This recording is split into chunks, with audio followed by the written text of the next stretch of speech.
Magandang araw ng Biyernes po mga bayang karerista. Magbibigay na po tayo ng tip at impormasyon para sa araw na to, April 11, 2025. Tara!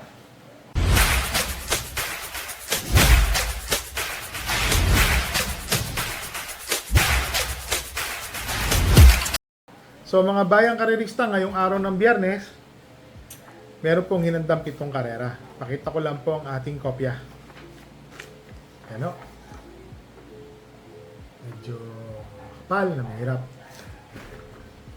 Ang start time po o ang simula ng karera ay sa ganap na alas 5 ng hapon.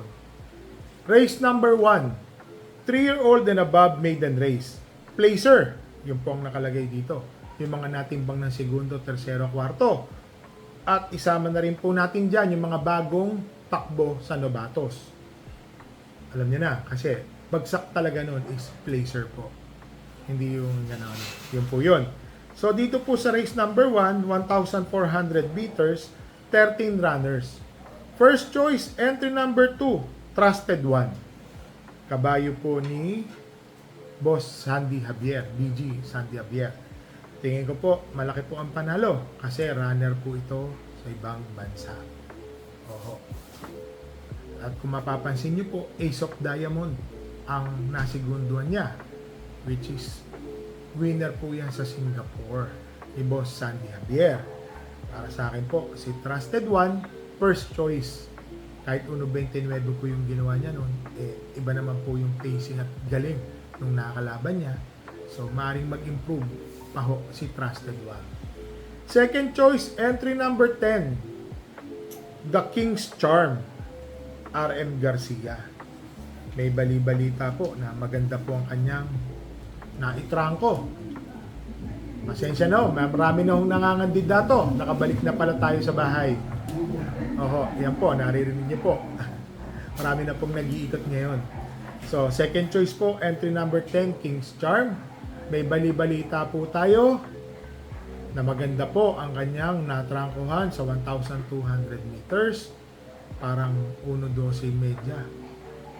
Wow, magaling na kabayo po yun. So, dito po sa race number 1, first choice, entry number 2, Trusted One. Second choice, entry number 10, King's Crown. So, dito na tayo sa race number 2, rating 11 to 15 split, 1,400 meters, 9 entries. First choice, entry number 2, Jubilum. Si Jubilum po, segundo nung huling takbo. Tingin po natin, malaki po ang panalo.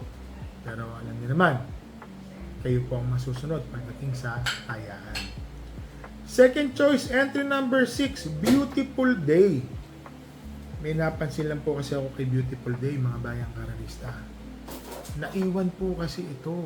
Baka mamaya bumabalik na po yung kanyang bisyo.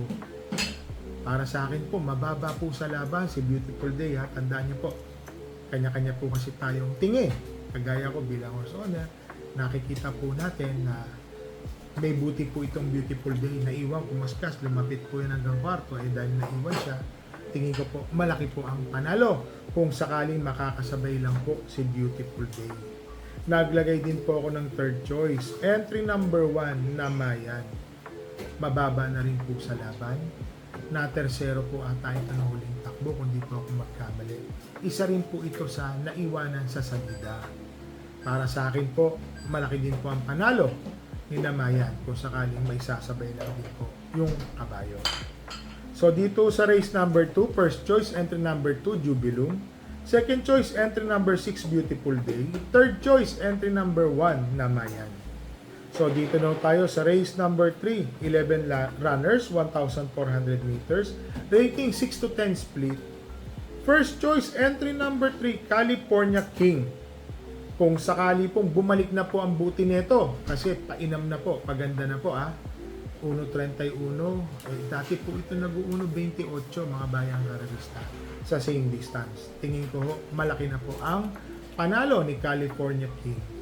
Second choice, entry number 1, High Quality. Bakit po? Nakitaan ko na po kasi siya ng buti mga bayang karalista. Para sa akin po, may panalo na po si High Quality. Lalo na yung huling takbo po nito mga bayang karalista. Kung mapapansin nyo po si high quality, nando doon bumabalik pa. Yung talagang napahirapan lang, magandang bihado. Third choice, kabayo po natin, Hills Magic. Oho, para sa akin po, may tsamba lang naman po siya. Kasi hindi pa rin ganun ka-consistent yung takbo niya sa pista. Para sa akin po, sana makatsamba kahit na tumapos po siya ng segundo noon kay kabayo po ni Boss Willie Apan. Opo, si Don Lucas.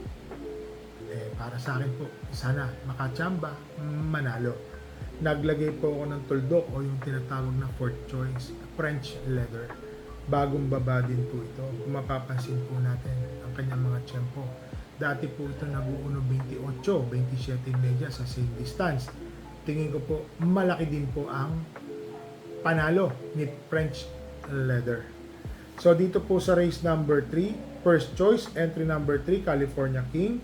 Second choice, entry number 1, high quality. Third choice, kabayo po ng inyong lingkod, 8, Hills Magic, may tsamba. Fourth choice, entry number 4, French leather. So dito na tayo sa race number 4, rating 5 split placer o yung mga natitimbang po, mga bayang karalista.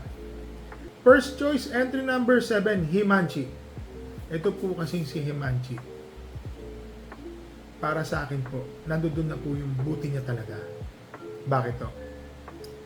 Sumusungaw po yan minsan sa gitna at sa bandang balye. Lalo na po ngayon, 1,200 meters ang distansya. Tingin ko angkop na angkop po ang distansya sa kanya. Malaki po ang panalo. Second choice, entry number 5, Dancing Queen. May dalawang takbo po ito na 1.31 ang kanyang tempo sa 1,400 meters. Tapos nung huli po, medyo hindi po maganda yung tinakbo. Matuling kabayo, pwedeng sumunod kagad. Para sa akin po, siya na po magdadala ng marcha rito. Didikta na po niya yung pacing dito. Baka hindi po nila masundan agad. May panalo po. Naglagay po ako ng third choice. Entry number 6, Abalicious. Paul Repe ang sasakay. Alam niyo naman, magaling na hinete po ito. Yun lang po si Abalicious, minsan sa salida, hindi na rin po maganda. Pero para sa akin po, may panalo rin po yan, si Abalicious. So dito sa race number 4, first choice, entry number 7, Himanchi. Second choice, entry number 5, Dancing Queen. Third choice, entry number 6, Abalicious. So dito na tayo sa race number 5, rating 6 to 10 split, 1,400 meters, 10 runners. First choice, entry number 10, Professor Jones. Ang baba na rin po sa laban. JB Hernandez po ang sasakay. Tingin ko po, malaki po ang panalo ni Professor Jones. Second choice, entry number 4, Monrobian Bell. Nung distansyang 1,200 meters, napansin ko po ang lakas po ng kanyang remate. Segundo lang po siya o tersero. Pero ngayon po, ang distansya mas humaba, mas may panalo po siya ngayon. Nilagay ko pong third choice, entry number 6, Munich. A.R. Ramos, minus 2 kilograms, 51.5. Sagaan po, baka dumating po ito mga bayang karerista. Nakikitaan na po natin ang improvement, yung mga takbo po niya. Parati na pong lumalapit, nandoon na. So ako po kasi, kung hindi ko man maitip ng mga unang 2 o 3 takbo, sa mga pangatlo or pang-apat na takbo yan, nilalagay ko na po. Kasi may nahanap po tayo na tulis ng kanyang remate. So dito po sa race number 5, first choice, entry number 10, Professor Jones. Second choice, entry number 4, Monrobian Bell. Third choice, entry number 6, Munich. So dito na tayo sa race number 6, 1,600 meters, 10 runners, rating 28 to 33. First choice, entry number 7, Counter Attack. Bali-balita, magaling na kabayo po ito, mga bayang karerista. Nanibago lang daw po yan ng unang takbo. So siya po ang aking first choice. Wala po akong masasabing sobra dyan dahil napanood ko naman yung takbo niyan. Ang tinapos po niya nung barrier run niya, 1.27. Sumunod na takbo niya, official run, 1.27 pa rin. Kaya lang medyo nabigla po sa erehan ng nakakalaban. Pero para sa akin po, malaki po ang panalo. Entry number 7, Counter Attack. Naglagay po ako ng second choice. Baka sakaling mapabayaan sa unahan. Entry number 3, Sandigan.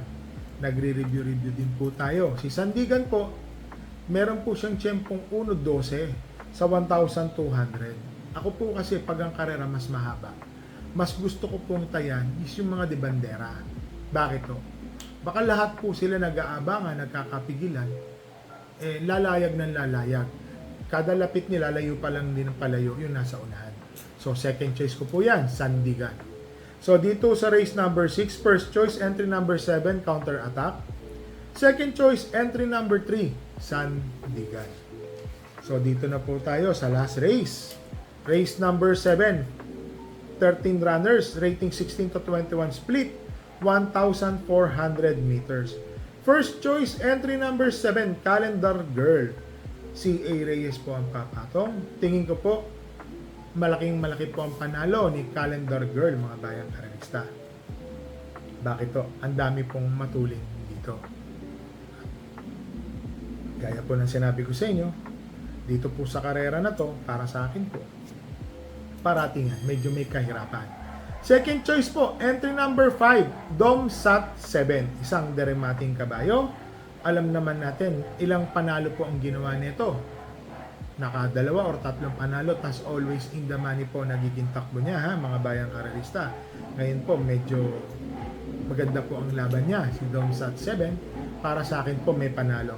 Third choice, entry number 1, Doña Chichay. Oho, ang ganda ng numero ng kabayo natin. May instruction na po akong binigay sa trainer ko. Pasensya na ho, meron nung nangangampanya malapit dito sa amin. So, dito po sa race number 7, first choice, entry number 7, Calendar Girl. Second choice, entry number 5, Dom Sat 7. Third choice, entry number 1, Doña Chichay. So, ito po, shoutout lang po natin kay Mr. Tech Lusong ng Porac, Pampanga, Mr. Romeo Ong, Reynaldo Aquino, Vicente Paina. So, shoutout po sa inyo, ha. Shoutout lang po natin yung mga OTBs na ating madalas na pupuntahan. So, yung mga bayang karerista. Ito po, mga bayang karerista, ha. Galing po kami sa bakasyon sa San Juan, La Union. Ang sarap po magbakasyon. Relax na relax. So, mga bayang karerista, ha. Bet small, win big. Bet big, lose big po. Lagi po natin tatandaan, marami pong araw ng karera na pwede po tayo manugal. Dala po tayo ng payong at tubig na mainom. May talagang mainit po ang panahon. So, happy racing and stay safe po sa inyong lahat.